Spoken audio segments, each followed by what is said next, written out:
The moment you close the front door, your dog walks back to the exact spot where they last saw you, and they wait.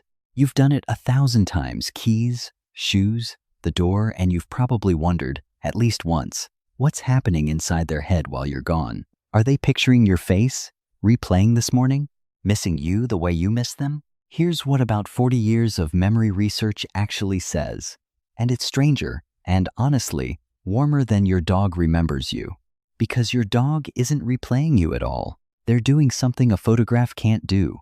And the part most owners get wrong isn't what happens while you're away. It's what happens the second you walk back in. Stay with me to the end, because that moment has been measured, and it's not what you'd guess. Let's start with the fear underneath the question. When that door clicks shut, does your dog think you just blinked out of existence? Gone? Like you were never there? Here's how we know they don't. Back in 1993, two researchers named Gagnon and Doré ran a beautifully simple test. They let a dog watch an object get hidden behind one of 4 screens, and then they made the dog wait 23 seconds, long enough to forget if a dog's mind worked like a light switch. And after the wait, the dogs went straight to the right screen 87% of the time. 10 years later, another team pushed it further. Even when the delay stretched to 4 full minutes, dogs still found the hidden object well above chance. And then it got more interesting. In a 2009 study, researchers hid an object where the dog couldn't see it move, what's called invisible displacement, and some dogs still tracked it correctly. That matters because it rules out the boring explanation. The dogs weren't just staring at a spot with their eyes glued to it. They were holding a placeholder in their mind, a little mental note that says, it's still out there. It didn't stop existing just because I can't see it. And here's a small, almost funny detail that tells you how real that placeholder is. In another study, researchers watched dogs who had learned where an object was hidden and then hid it somewhere new, right in front of them. Some dogs went and searched the old spots anyway, not because they were confused, but because they were following an expectation, a little internal rule about where things should be. Children do the exact same thing. That's not a camera passively recording. That's a mind running a model of the world and betting on it. So here's your first thing to watch for. Tonight, when you leave, look at the first 20 seconds. Does your dog panic and search, or do they settle near the door you walked out of? That settle means something calm. They know you're still out there. They're just holding your spot. But a placeholder is crude. It's a dot on a map. And your dog is holding something far more detailed than a dot, because you are not a generic owner slot in their head. You're a specific signature. Watch what happens when you make it about smell. In 2021, Juliane Breuer and Damien Blasi ran 30 dogs through a scent tracking test. The dog follows a trail, the smell of one specific person they love. But in the key trials, the researchers played a trick. At the end of the trail, they placed a different, familiar person. Same kind of person. Someone the dog also knew and liked.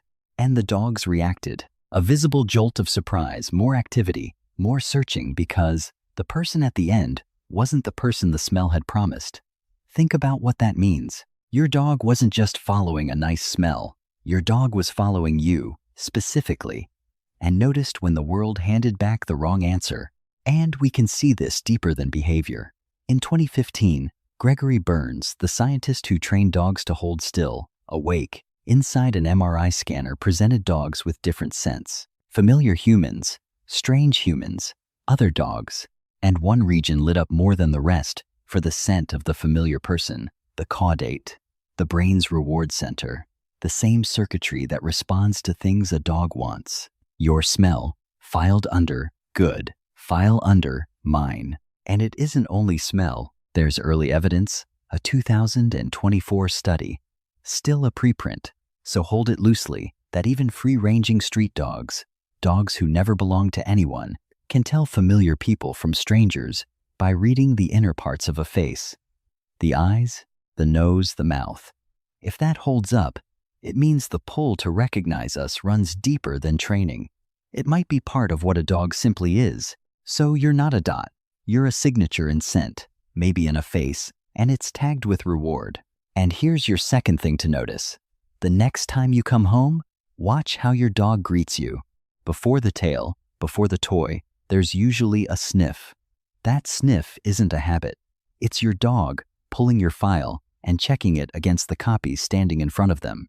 And this is where it stops being about the nose and starts being a little bit uncanny, because the system doesn't just store you, it runs live and it predicts.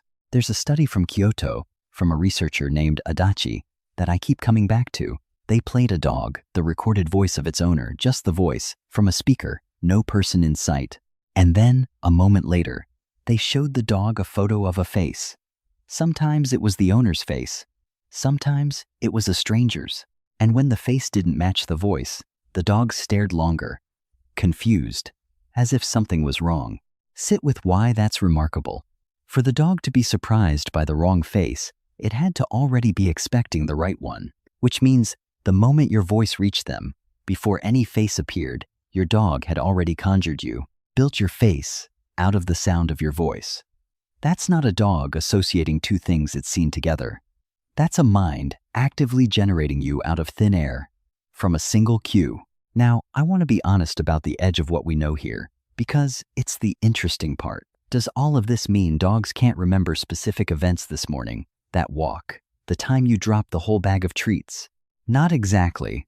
In 2016, a team in Budapest tested 17 dogs on something they called episodic-like memory. They had dogs watch a person do an odd little action, touch an umbrella, step onto a chair, with no reason to think they'd ever be quizzed on it.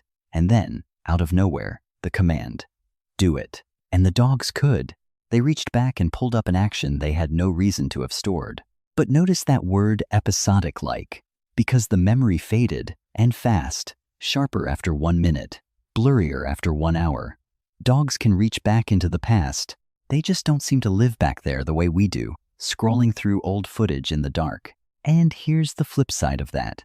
The memory that is built to last in a dog isn't the highlight reel, it's the library. Take Chaser, the border collie studied for years by John Pilley. With patient daily work, Chaser learned the names of more than 1,000 individual objects and held on to them, not for a minute, for years. So it was never that dogs have weak memory.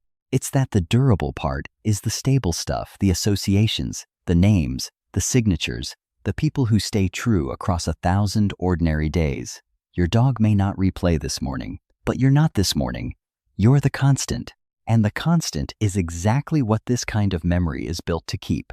So put all of it together. When you're gone, you are not a movie your dog replays alone in the quiet. You're something more alive than that. A held expectation. A signature the world keeps getting checked against. A face their brain can summon from the sound of your car in the driveway. Your dog isn't remembering you. It's not replay. It's recognition literally. Knowing you again running the whole time you're gone, and resolving the instant you return. And that instant? It's the part I promised you. In 2022, researchers in Tokyo measured what happens in a dog's body at the moment of reunion, and they found something nobody expected. When dogs are reunited with their owner after just a few hours apart, their eyes well up, tear volume measurably rises, and not for a familiar person the dog already knew, only for their owner. When the team traced the mechanism, the answer was oxytocin, the same bonding hormone that floods a mother holding a newborn. 18 dogs, one clean result. The reunion doesn't just register in the mind, it spills over into the body.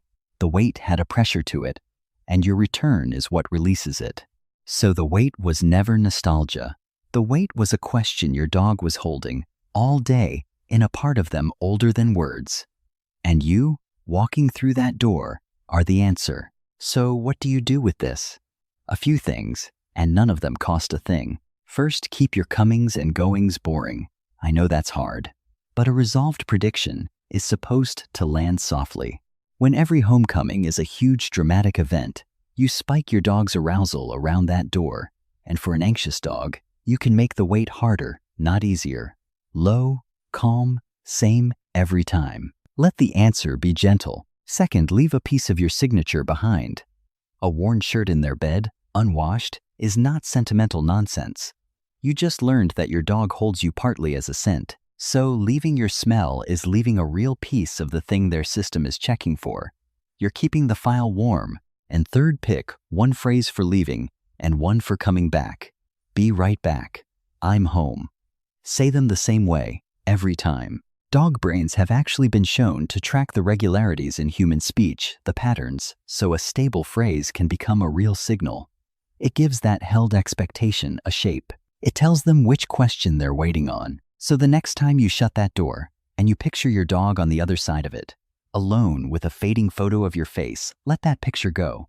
That's not what's in there. What's in there is a spot held open on a map, a signature waiting to be matched, a version of you their mind can build from the sound of your voice.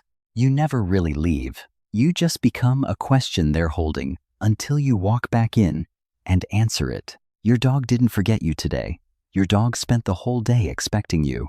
So tell me, what's the very first thing your dog does the second you walk in? The sniff? The spin? The sock in the mouth? Drop it in the comments. I read them, and this one I really want to know. If you want one real study about the mind of your dog, decoded, every single day, that's the whole idea here at PetMindLabs. One paper, one day. Subscribe and stay with us, because next time we're going somewhere stranger. Whether your dog has any idea how long you were gone, a 5-minute errand, or a whole afternoon, does it feel the same to them? The science of how dogs experience time. This is PetMindLabs. I'll see you there.